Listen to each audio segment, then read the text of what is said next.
So let's speak about relationships. And voice dialogue is a wonderful tool also to work with relationships.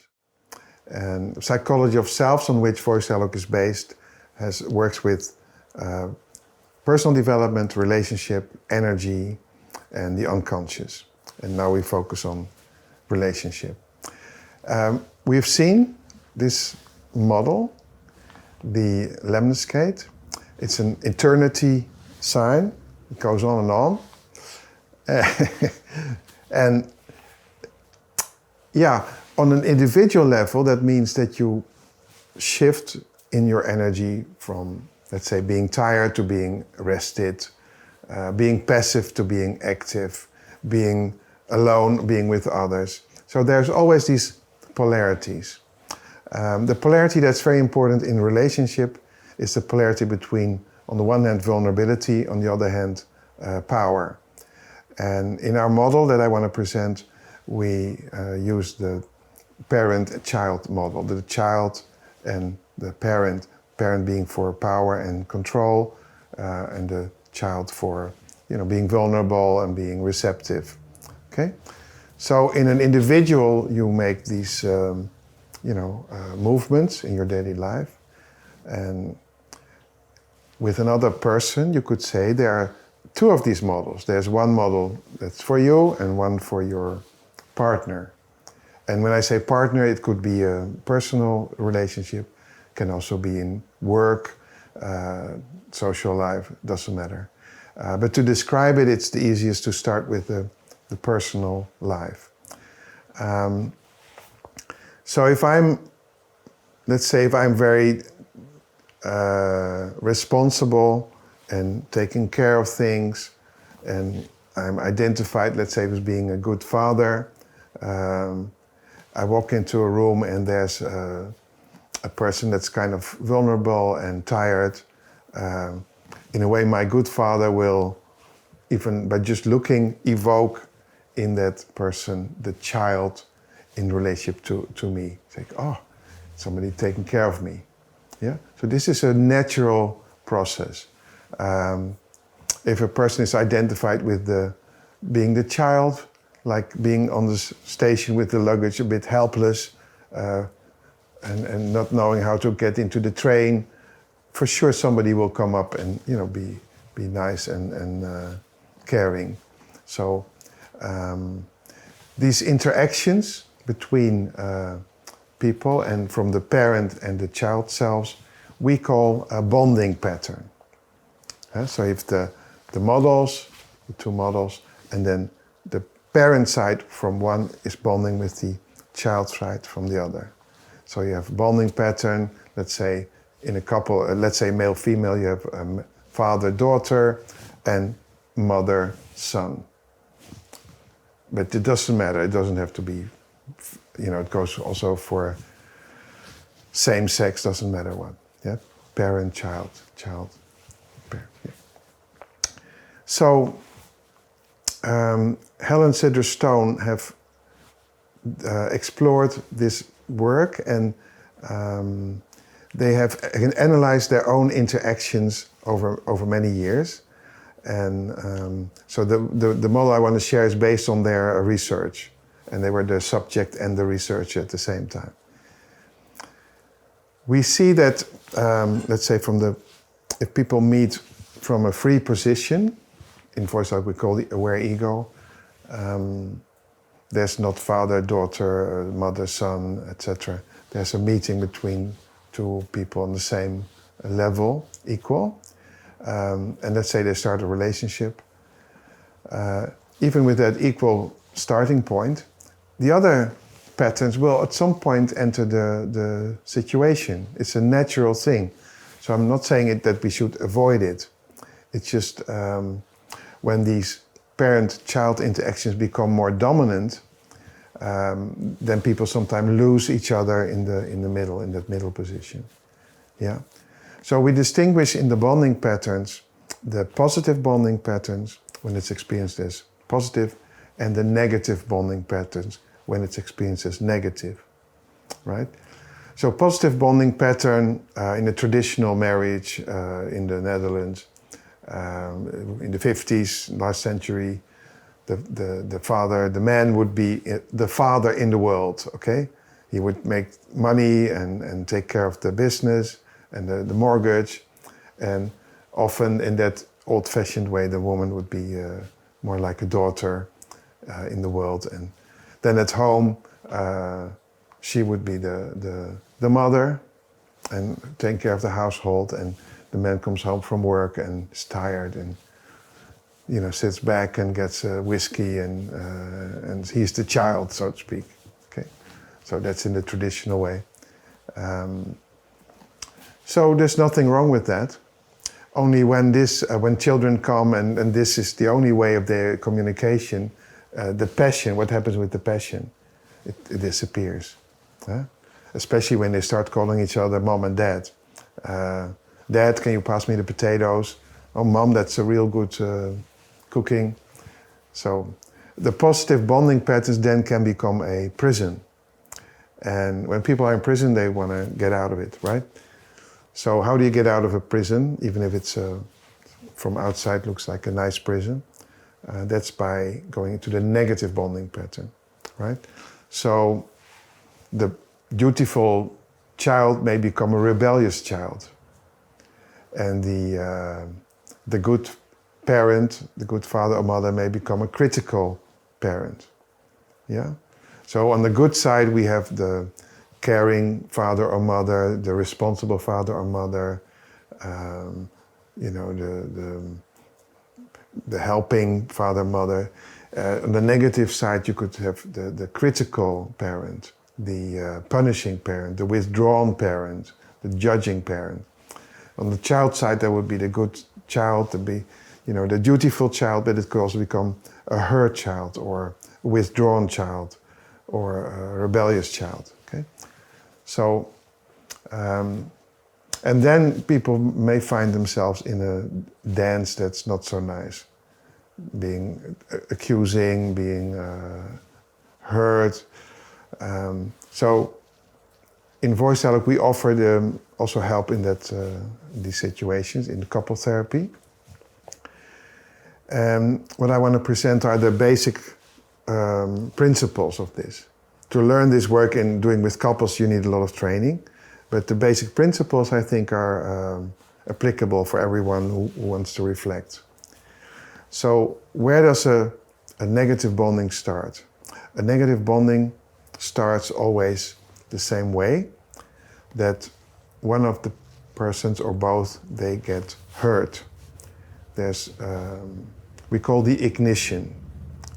Ignition like in, putting a motor spark on, ignition. So the ignition of a negative bonding pattern is always one of the partners gets hurt. And when I say one of the partners, when people are in a full bonding pattern, it doesn't matter who started. So we don't need to spend a lot of time to find out whose fault it is. But there is, at least there's vulnerability that has not been taken care of from the middle and that got hurt. The child may be expecting a good caring mother but got a critical mother that would be hurtful. And then something happens. And so the first part is the ignition. The second part is we call the dance, because there's a sequence. From a hurt child, you can become a critical parent. So you feel attacked and you retaliate by going to your parent's side and attacking. And the third element is we call the fuel. And the fuel is what keeps the whole thing burning. Yeah, and these are the disowned selves. So I'll give an example just to clarify, hopefully. So my partner and I, we go to the movies in Amsterdam.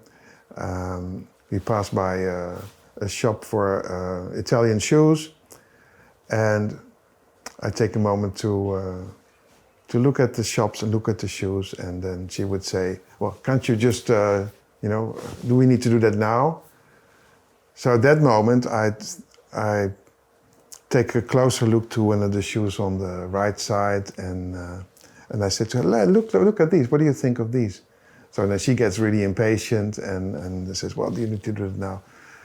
So at that moment, at some point, I may say, why don't you go ahead? I'll see you later. Okay. So then we are in a bonding pattern, full bonding pattern. Okay. So it may really spoil the evening if it goes like this. And such a simple thing. So it starts with, let's say, there's no story before this. So it starts, I'm looking at the shoes, maybe innocently. She's worried about getting late for the opera. Doesn't express that, but she says, okay, gets critical. Then I feel hurt, and I go into my rebellion and say, look at these shoes. And then she gets more angry, and I go in my parents' side, say, you go ahead, I'll see you later. Or why don't you go by yourself, So then we are in a really negative bonding pattern. So the vulnerability is, in this case, my vulnerability for being, slapped on the hand, for enjoying the shoes, etc. Her vulnerability was being worried about coming late for the show. So if that had been expressed differently, we could have avoided it. So if she could have said, like, okay, I'm a bit worried about getting late, can we move? So sharing the vulnerability, I probably would have said, okay, yeah, sure. If I had said, I don't, I will come with you, but I don't like it if you talk to me like that. And she might have said, oh, I'm sorry, I didn't mean it like that. So that would have taken the angle out, the spark. So the second point is that I described this little dance from hurt child to rebellious child to withdrawn father, and in her case, the critical mother, etc. So that's something to look at, because these patterns repeat themselves. Each one of us have certain dance that we make. And it's good to know your positions. And I do a lot of relationship therapy, and what strikes me every time is like people underestimate the power of their primary self. That when they're in the critical mother self, they don't realize the impact it has. They feel, oh, I just said so and so. No, but when that energy is there from the judging mother, it has an enormous impact. Or the rebellious son or daughter. They say, well, I just said I want to wait and look at these shoes. They underestimate the power of these selves and the energy of the selves. So that's why it's so important to know your dance. And, in some of the articles and books, we have all the positions. Goes too far to go into all that right now. But you need to learn your dance. And that's, however you relate, either in personal relationship or work, it's very good to know your dance, how you dance. Then the third element is the fuel. And the fuel is what puts fire to puts gasoline to the fire, and it gets bigger and bigger. So the fuel are the disowned selves. So that's not so hard to find out. It's like, what do you judge in the other person? What is a judgment that comes back regularly? So in this example, this is a fictional example. It's not my partner like that at all, but just that the man would say, judging the person for always being uptight, and why do we need to be there half an hour before? Can we not go with the flow? And we have the tickets. And so the judgment would be about the precise planning aspect, that self that wants to be in time to control. And the other person would be judging the guy who's looking at the shoes for, always being in the moment, always going with the flow, coming late for dinner, etc. So if these are disowned selves, if the other person doesn't see the value of this particular pattern with some mildness, then this will remain an ongoing hindrance. And this you can only change through personal development, through personal process. So if it's a disowned self for the guy to be more precise and plan ahead, that he will see that in many situations. So the man in the example needs to learn about his primary self, which is about the flow and being in the here and now, and also work with the part that may be less developed about planning. Okay, and when he is friends with that part, he doesn't need to project it out onto his partner or others. And then the fuel will not be the fuel anymore. It will just be integrated, and vice versa. So if she can be more at ease with going with the flow, she may say, well, I know you like the shoes, but I'm really worried about getting late. So she won't judge that behavior. So it takes the fuel away. So these 3 steps, vulnerability, the dance, and the fuel, they are important, and I think it's very universal for everyone, actually. Yeah.